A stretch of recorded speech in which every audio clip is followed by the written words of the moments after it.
Hey everyone, this is First Warn Storm Team Chief Meteorologist Brad Petrovich. Good news today. We finally can say goodbye to Irma. Irma is no longer a tropical system. It's just a remnant low. It is spinning up towards northern Alabama, moving into parts. It looks like it's moving into northern parts of Alabama, maybe western Tennessee. The remnant low is going to be around. You're still going to see a swirl on the maps for a couple of days. You can see it spinning right there. A lot of clouds, some rain on the west side, but even here in the Charlotte area, we're starting to see things break up a little bit. So really a much better day today, and expect this to kind of sit around and then eventually kind of become this low pressure system and do one of these. Maybe bring in some scatter showers, but overall it is a shell of itself and is no longer a big issue for us. Now we turn our attention to Hurricane Jose, which is kind of not a big issue either, even though I'm seeing the typical social media hype of, oh, it could impact the U.S., but the thing is, no data right now shows an impact on the United States. And there's very good reason that we believe that data, because a couple things going on here. Let me show you the forecast track first of all. The general track of Jose is to do a clockwise loop down here, which usually weakens the storm because it moves over cold water that it's stirred up. It's called upwelling, and then it makes a churn like this. It's also impacted by some shear right now.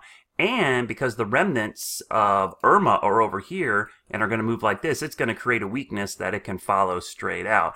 And I can even show you that here on the water vapor loop here. You can see there's the remnant low of Irma right there.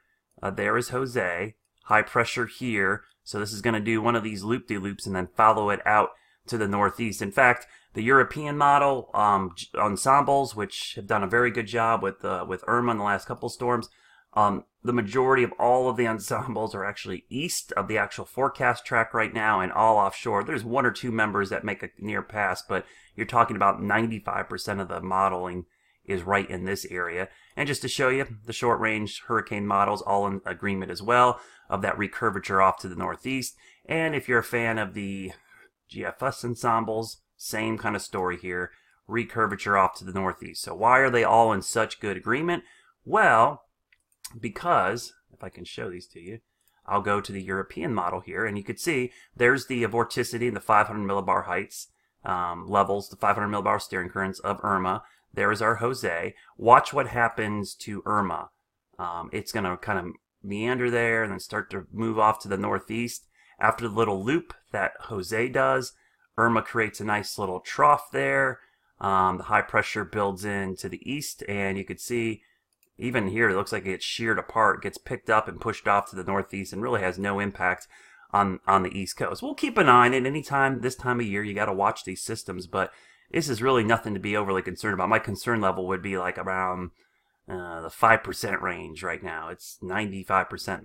I'm confident this is going to go out to sea and then move out there and kind of push away. We've got a trough and another front coming down. It looks like the middle of next week. So there will be some big surf, some rip currents on the East Coast, but as of right now, I don't anticipate this being a big issue for us, and I think you're going to see now more and more this forecast track's going to come together like this. Now remember, the cone is the forecast. It could be anywhere in there. So yeah, it could be close to the Outer Banks. We could see some tropical storm force winds if it makes a near pass. But here's the thing. These storms, when they make this turn, if they slow down, they can make this turn sharper.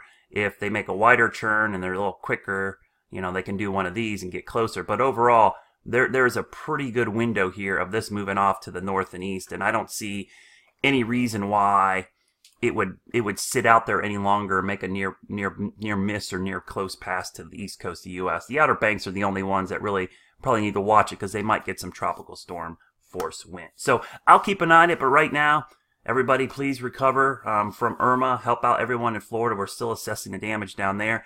Even in my yard today, which we barely got hit in the Carolinas, got leaves all over the place that I'm picking up today. So hope your cleanup goes well. Think about everyone in Florida who lost a lot of things that are without power. Hopefully the loss of life isn't as bad as we expect or fear. Really worried about what happened down in the Keys. We'll find out more over the next couple of days. I'll have updates on Jose, though, as we go through the next couple of days and get closer to the weekend, and hopefully more and more we can get that write it off. Maybe to about 100% certainty that it's going to be away from the East Coast. Have a great Tuesday, everybody. I'll see you on air today starting at 4.